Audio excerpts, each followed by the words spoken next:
Okay, folks, this is the third attempt at making this. I was making the last attempt, and I thought I saw some sort of a notification, and thought someone was calling me or texting me or something. But got some good, very, very good news, some great news, in fact, some potentially life-changing news. And then there's this stuff that's been really, really frustrating me and worrying me. The good or great, the actually great news is that I got a job offer for a service technician position. Um, company to company titles will vary, but this is essentially an entry-level equipment engineer or service engineer job, where they are willing to train me to fix different things and, kind of like put me to work on different pieces of equipment, which is something that I honestly was really looking for. And, I couldn't find it at the last company. There was just way too much gatekeeping and clickiness. And, if you didn't say the right thing to the right person, or you didn't get on the right person's, goody list, you were going to be locked out, even if you had an actual engineering background. Whereas you could be complete, screw up, with absolutely no qualifications for it, and get a six-figure engineering job because you you had the right amount of brownie points with the right person. But anyways, I got this, so that's a lot of that stuff is behind me in reality. It's a great opportunity. I was honestly really shocked that I got it. I mean, I was shocked that they selected me for a phone interview. I was shocked that I got through that they were as nice and as amenable as possible. I was shocked that they contacted me for an on-site interview. I was like, wait, what? Really? Huh? So I went and did that, and I thought I was going to get super grilled on technical questions, like they'd, bring out some equipment and go, oh, you said you worked on this, and they'd, try and like cross-examine me or something. They didn't. Let's see, so that went well, as it turns out. And then they contacted me, I think it was like the day after the day after the next day from the interview, and on-site interview, and asked for references. I gave my references. I gave, both of them a heads up. The one they did call apparently gave them such a glowing review of me that they made the offer. And I was like, I mean, I'm honestly really happy. As monotone as I am, and as stressed out or overloaded in every other possible way I feel, this has been a huge break, and I did some rituals regarding this. I made some sort of prayers, if you will, or petitions, but it also required that I do actual concrete work of applying and preparing and interviewing, and trying to be as presentable as possible, to get this job. So it's $67,500 per year. First few months are the trial period, so you got to get through that and show that you're acclimating well, which I'm honestly prioritizing this job to a certain extent, to a significant enough extent over the classes. There's some classes that, because I'm taking like a double time schedule, because I not only need to finish up the last few prerequisite courses for the graduate program, but trying to clear out some of these vocational certificates relating to computer science and software engineering. But that, and in a little over a month, the application period for the graduate program opens up, and I'll be applying for that. So it's kind of like a lot of things are coming to a head in a good way. Now, I do well at this job, they keep me past the trial period, get through a year or two. Maybe I get promoted to level 2. Maybe I just take that year or two of experience, preferably 2 years, and maybe I move on to some other company. We'll see. I gotta take care of what's right in front of me. There's all these possibilities, I guess, is what I'm saying, if I do things properly. There's that. knock out those vocational certificates, get the B or higher that I need to get in the engineering courses. Um, I'll be getting into graduate school, so I'll have that opening up for me, which is great. And actually, like, it's, kind of like having made it, that I'll be actually at some sort of like sufficient level to feel like I've really like opened up a bunch of doors and have made, something of my potential, and I won't be like completely wasting my life. Thinking of going to the biomedical devices concentration, because I think that's probably the most like lucrative in terms of a job. If I was going for a doctorate, then I'd be leaning into tissue engineering. Still want to take a course at least in that subject, so I'll at least have that possibility there. But where was I? So those are all the good things. The negative things have more to do with settling my grandmother's estate, our lawyer screwing off for like a month and a half and dropping the ball when she wasn't supposed to when it came to getting the offer letter to the executor so that we could have made an offer for the house and started the loan application process, which, ironically enough, maybe in the long run this will actually be a better thing, because hey, I got an actual offer letter. I didn't have that a month ago. I went last Friday and went through the onboarding paperwork, W-4s and all that stuff. So that's all clear through. I just got to get that signature from the supervisor / CTO, and I honestly think he might be like about to leave the company from what I've seen on like LinkedIn. I'm not sure how relevant that is, but he's the one who'd have to sign off on it. Offer's supposed to be valid through the 28th. I'm not expecting them to renege on that, because this is one of those, like, they say like your first job in any field is the hardest job to get. After that, it kind of goes downhill, because hey, now you got experience. And I really, really, really, really need this. I mean, getting this offer shows that I can get the job. It's just a matter of like, does the opportunity exist? And this opportunity existed, and I took that, and went with it. And I hope the circuit closes, so to speak, the loop closes, and I should be starting on the 3rd of next month. But yeah, trying to settle the estate, having the lawyer, basically screw off for a month and a half.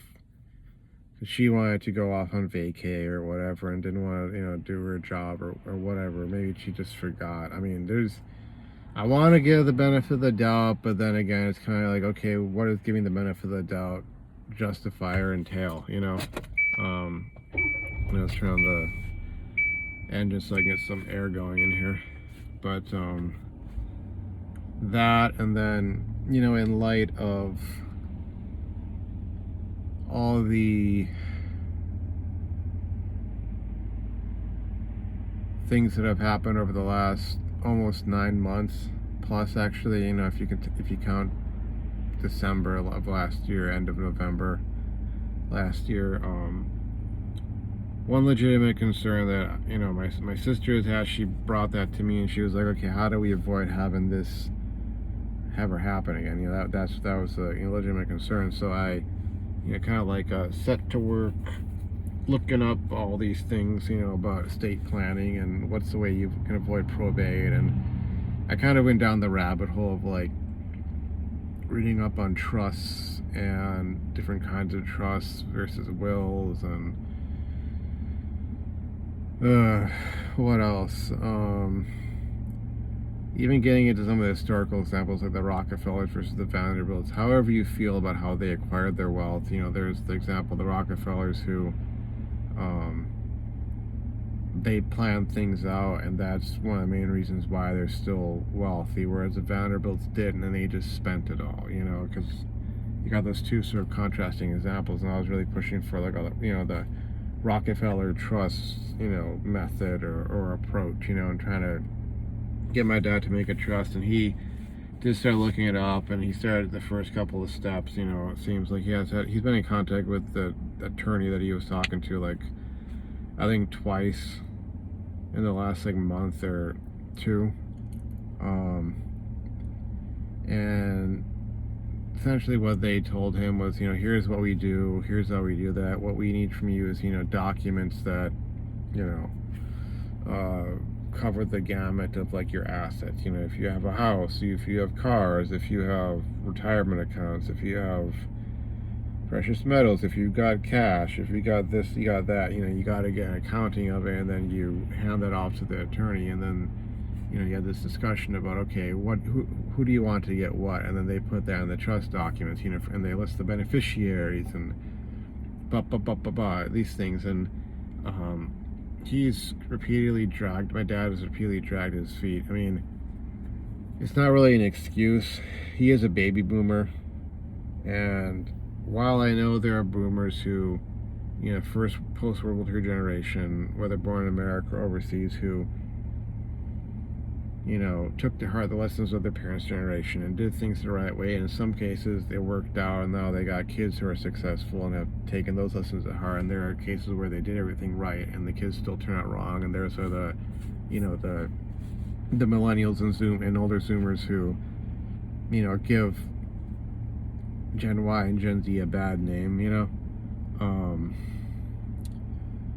but it does seem like it's a generation. No, it doesn't seem like it. I mean, there's a reason why we have terms like "okay boomer" or expressions like "okay boomer," or this understanding of the boomer generation and what they did and how they, had the best, circumstances, and they, pissed it all away, and they, screwed off, for 30 or 40 years and didn't plan things out, and they spent, and they, exhibited all these, cluster B personality disorder, traits, and they, engage in mild to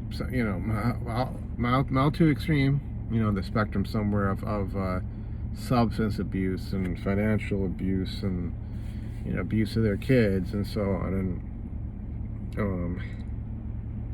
very, very dysfunctional parenting and failing to raise their kids to be ready and capable of, of handling their business in the real world, not passing on those lessons or that knowledge because they themselves didn't either have it or rejected it themselves. And sometimes it was, they gave well-intentioned but bad advice. Sometimes, it was just pure laziness, and both my parents were, boomers to the max in so many of those ways. I mean, towards the end of my mom's life, she did start to change, and she did start to take ownership, which, who knows if she'd had, even a year more or 6 months more or 2 years more or something like that, what would she have done with that? Maybe she would have sorted everything out and all that, but it's this whole case of, oh, someday I'll take care of that, I'm going to live forever, I'm not going to think, I don't want to think about that because I don't want to think about the world going on after I'm gone, and I don't want to think about my own mortality, which, I've had to face up to. I had a gun pulled on me when I was 22, and I looked death in the face. I've nearly died multiple times, which is really, like, wonky to think of, like, just, wow, I could have died there, I could have died there, I could have died there, probably why I'm so cautious in general at this point in my life, generally speaking, or, if I have to kind of like be out there on foot or someplace, where it might be not super safe, I'm, observant. I'm not just bumbling along, because I've lived through what happens if you don't pay attention to your surroundings. I somehow got through that. But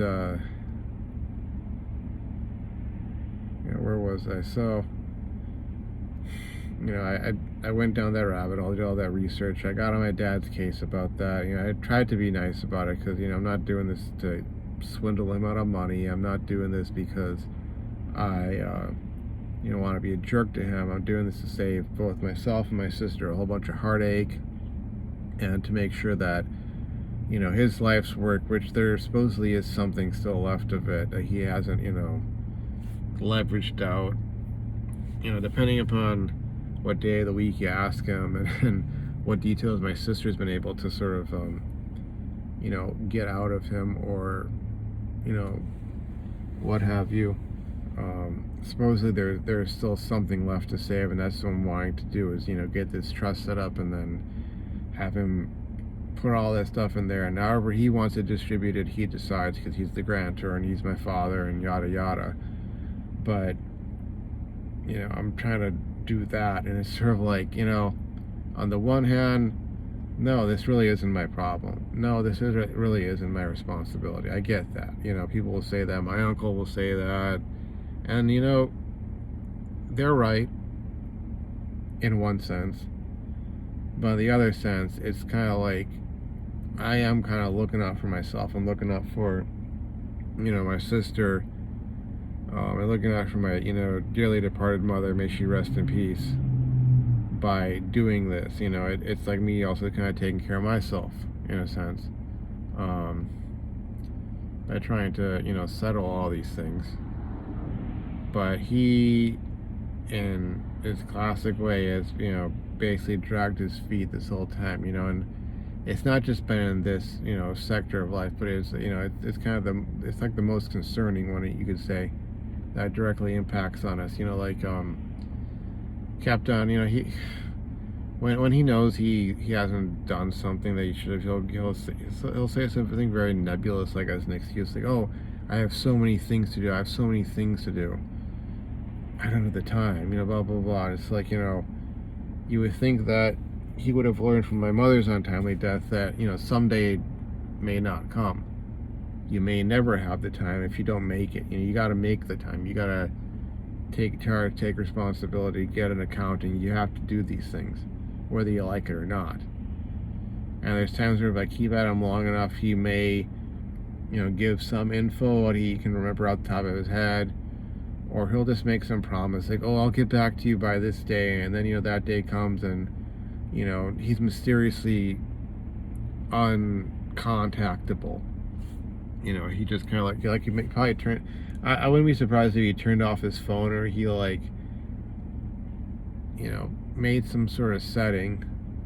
I don't know if he outright blocked my number, but that he changed some setting on their side, just go to voicemail directly all the time. Or something did genuinely happen that he's now having to handle some emergency or so. Lord knows those things continue to happen, and they do happen. But that's been really bugging me. What also has been bugging me has been the issue with selling my grandmother's estate, getting the house.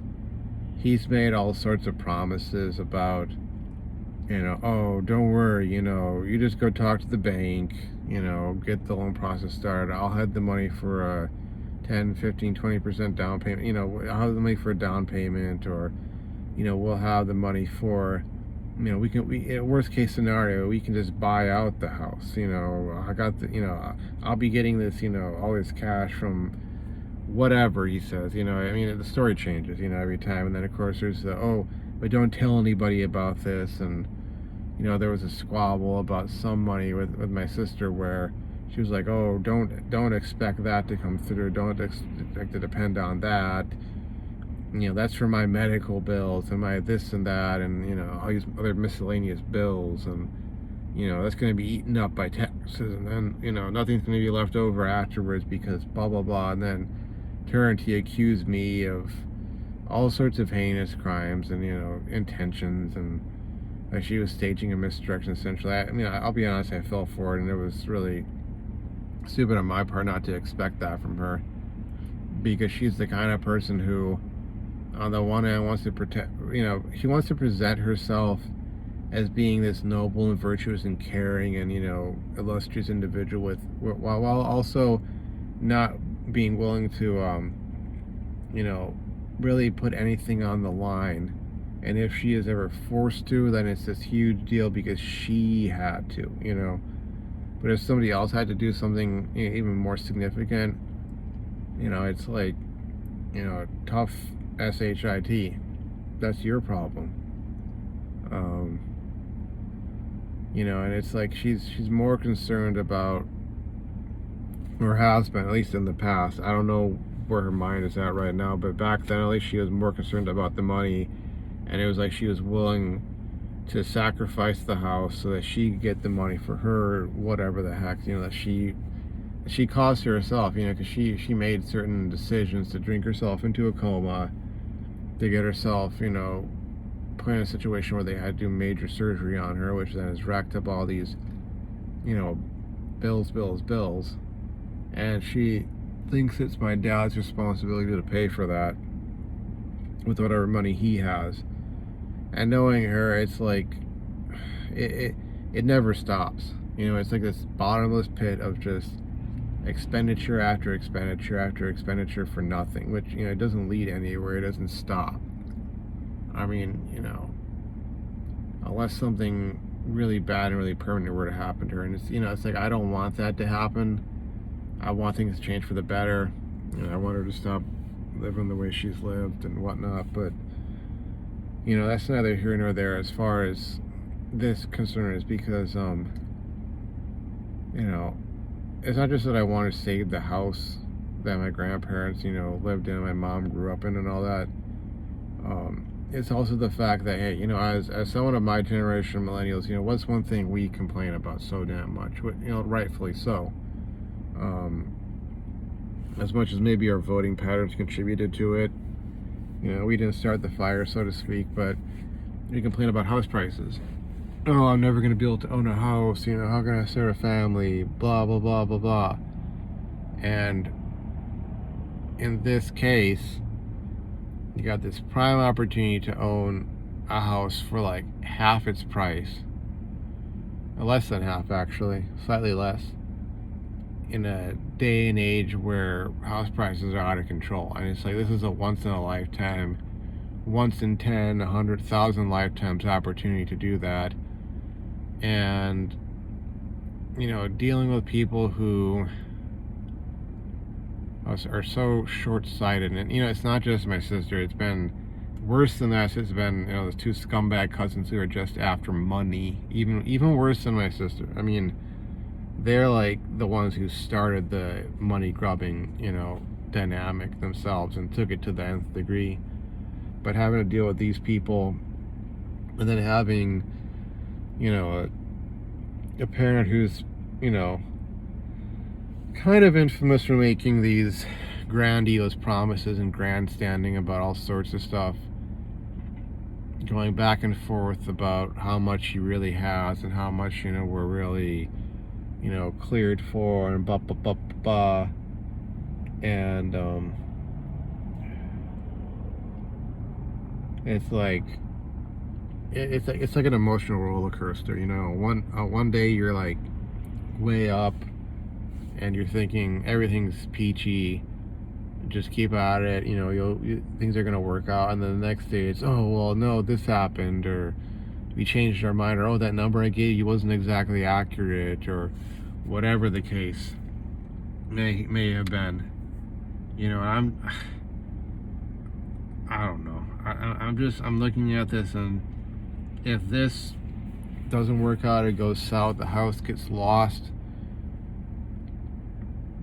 I'm gonna be really, really angry, really honestly depressed, because it's not like it just happened, and it was like 9 months ago. It's like it's been 9 months of wrangling over all this and looking for a job and trying to get through these classes and survive on this and survive on that, and the promises made, the promises broken, the this, the that, the fighting back and forth, the garbage with our attorney, where it's like, hey, I thought you were on our side, and then you're having to realize, when they say that's an attorney for you, and you might want to say, oh, not all attorneys are like that, it's like, hey, just wait, you're gonna get some evidence that that's what you have to expect. And for it to all be for nothing, and to experience this, whole like having to start over from scratch, reinvent the wheel, you name it, all because of just dirtbag loser people. And not only does it like really wear you out and exhaust you, and depress you and all that, but it also changes your opinion of humanity. Like, you have to almost wonder how it is that we have anything approaching civilization, as humans, anywhere in the world, because you see what happens, this cycle, shirt sleeves to shirt sleeves in 3 generations, our wealth doesn't last in the family for more than 3 generations. And how common that is, and it's just kind of like, how in the heck are we even still around as a species? Like, and do we really deserve to be? And when you hear people these days, particularly in the country that I am from and live in, complaining about the state of affairs, and you want to look at them and go like, yeah, we've heard it a million times over. Things used to be so much better. I wonder how they got to where they are now. Is it some cabal of, power-hungry egomaniacs, or is it just the fact that most people in this world in general, or in this country in particular, are just a bunch of lazy idiots, who were given the golden ticket because of a series of at that point in time, unseen historical circumstances that just happened to line up to creating this, economic golden age, which was marred by a bunch of, social injustice and struggle and so on. I'm not saying it was just, skippity-doo-dah happy fun time for everybody, but it's like being given this golden ticket, and then because of the laziness and the stupidity and the short-sightedness of what the majority of people, even the well-meaning ones who wanted to do right, had the best of intentions, it's like, here we are, in this degraded state where in a lot of ways things have genuinely gotten worse, at least for most people. And like, the multi-generation changing chance to build intergenerational wealth that was handed to an entire nation of people, and you see what most of them did with it, and what they want to complain. And there's probably certain generations, I'd say my generation and after, really genuinely do have a right to complain and a right to commiserate. Obviously you get to the point where whether on an individual level or on a macro level, you look and go, okay, I could complain, and I'd be right to complain, but it ain't gonna change anything. But at the same time, it does still teach a very bitter lesson about human nature and people in general. And it's kind of like why I, in general, am significantly, not entirely, but significantly antisocial, at least apprehensive or avoidant of most people, because until people show you that they are good, they're the exception to the rule, they've at least got some sort of positive drive in them towards the good, maybe you don't want to be around them. You don't know if that dude is really there to be a friend, or if he's some sexual predator, and he's trying to convert you against your will into some sort of a lifestyle you're just not into. You don't know if that girl really is genuinely into it, or she's just looking for attention, or she wants you to do things for her, or she's after your resources, or if she genuinely is a good person. You want to have hope that you're going to find that, but you get disappointed so many damn times. And I think that's like where I'm at, when it comes to that aspect of life. It's like disappointment, and then if my right to be disappointed is rebuffed, or not even rebuffed, what's the word I'm looking for, is attacked. Yeah, because it's not like I'm trying to force my disappointment on somebody. It's sort of like, hey, I'm sitting here, I'm disappointed, I'm sitting here in my disappointment. If I'm told that I don't have the right to be disappointed because, oh, that's judging, or that's this or that, or whatever slur they want to throw at me, some sort of slur, that I'm prejudicial in certain ways, or whatever the case may be, that's where the frustration and the anger comes from, because it's kind of like, okay, so nobody in this world has any right to expect better that they don't have the right to expect people to strive for what's better. And I get that in some sense, like striving for what's better is like rooted in lofty thinking, and you kind of got to have your own sort of, I don't know, that I don't know if I've heard terms like healthy narcissism or healthy delusions, I think, used. I'm not sure what, you gotta have these beliefs in something that isn't inherently true, but you make it true. You know, you got to sort of have reasons to not go down the path of least resistance. You got to have reasons to say no to the easy way, which would be the way of degeneracy or hedonism, or just you know sloth, or doing whatever feels good in the moment sort of a deal, not holding off or sublimating your desires or your urges or what have you to something greater. And apparently it seems like not a lot of people have that for whatever reason. They just don't have that sort of oomph to not do that. And honestly, it is easier just to not strive for something, because for one thing, there's no guarantees, but that goes both ways. But still, most people say there's no guarantee of that you're gonna achieve this or make it to this point or that point. And it's a lot easier and more guaranteed to just give into your desires and live a very hedonistic or slothful life and not really amount to much, and just grasp onto whatever resources and money you can, and not put too much stock in anything. Just kind of like looking at a house and going, oh, I can get money for that, or looking at a car, I can get money for that, or not trying to build something really long term. Just it's like be a renter all your life, and be a seeker after momentary pleasures from one day to the next, one moment to the next. But that is essentially like almost like the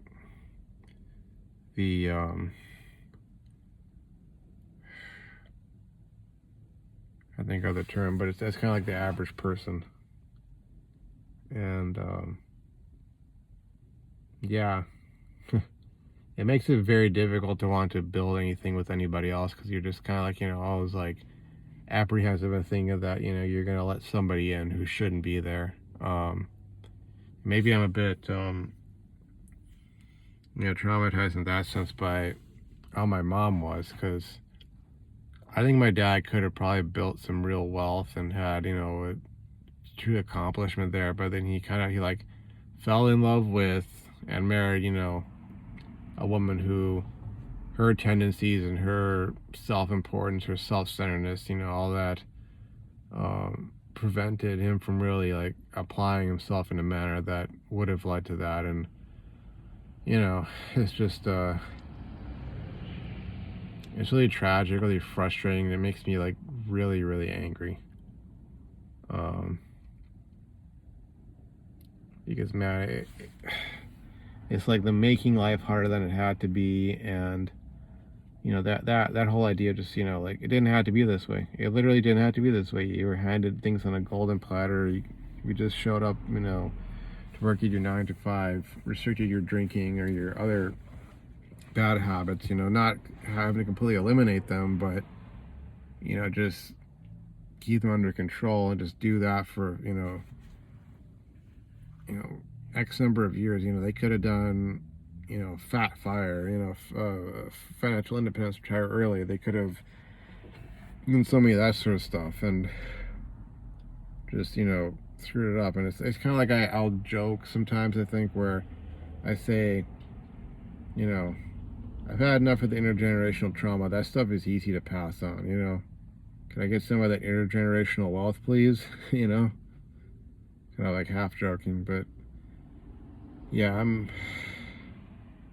I don't know what's gonna happen in that area of life. And I know, like, what, the way my family works, like, they're still with my sister, where she'll like try and butter me up and tell me that, oh, I'm the only other man that she respects or something. And it's just all trying to butter me up to like get me lined up so that when my dad goes, that she can latch on to me and then, you know, cajole me into paying for this, that, and the other, and blah, blah, blah, blah, blah.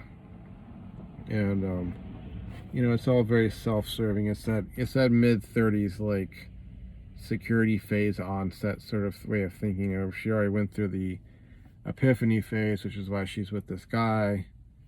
You know, now it's the security phase. If I gotta get, you know, my next meal ticket locked down. And it's like, you know, I know she really doesn't care if that leads me to dying alone. No wife, no kids, nothing. As long as she ultimately gets what she wants, because that's all that really matters, you know. She doesn't care if it sabotages or interferes with my ability to have an actual life, you know. And it even gets down to the point of just uncannily calling me at the wrong time. You know, if I was out on a date with a girl, I know she would be calling me, and it'd be like, wait, how did you figure that I was going to be out here with some, you know, girl? Did you somehow hack into the GPS and check where I was at and go, hey, he's not in he's not in wherever, you know, son, whatever, Zville, you know, or wherever the heck, you know, that it usually is, 90% of the time. What's he doing over here, you know? But, yeah, I just don't know. I'm trying to make sure that I have all the facts, and it's you know, it's more and more like coming up as like, wow, like, you know, it really is that bad. You know, they just told me what they thought they had to tell me, and people just lied to me, and they didn't respect me enough to tell me the truth, and they didn't, you know, they were more concerned about not facing criticism for their bad decisions. And you know, if that meant screwing over the kids, you know, like I've talked to my uncle about a lot of this stuff, and you know, my dad gets so mad if he finds out that somebody outside the immediate family knows about all these things, and it's just like, why aren't you mad at yourself and your deceased wife and your daughter for getting yourselves into this situation to begin with? Why are you more concerned about people knowing? You know, this is a bunch of BS, but anywho, I got a couple assignments to finish that I do by midnight. There's one or two that I wanted to do to kind of be ahead on things. Trying to get myself into an actual, like, normal sleep schedule. And to get going to that. Maybe I can finally get my dad on the phone for like 5 minutes so he can like tell me where the heck things are at, because I'm sick and tired of that generation in my family just completely screwing things up. You know, being caught with their pants down, not having a good poker face when, you know, it's necessary, not having plans for anything, but also wanting to act like they were God's gift to humanity and had it all figured out and were so much better than everybody else, so much cooler, and blah, blah, blah, blah, blah. And then when it comes to like basic freaking adult stuff, which they had 30 years or more, and one of, if not the best economies that, you know, economic situations or bubbles, minus some hiccups along the way, which, you know, in a lot of cases, you know, they helped cause, but they somehow couldn't get it together. They just somehow couldn't do it. But, you know, my generation younger, we're a bunch of, you know, lazy, entitled losers, right? You know, it's like, well, who was supposed to teach us? Who was supposed to raise us, right? Who was supposed to, you know, do their damnedest to set us up for success, you know, give us the best opportunities, whether or not we actualize those. Anyways, that's it for right now. I'm on day 150, by the way, as far as NoFap is concerned. So that's 5 months. Hoping I can keep to that and get through 6 months and then go from there. So anyways, hopefully I'll see you folks around. Thanks for watching. Thanks for the support. Bye-bye.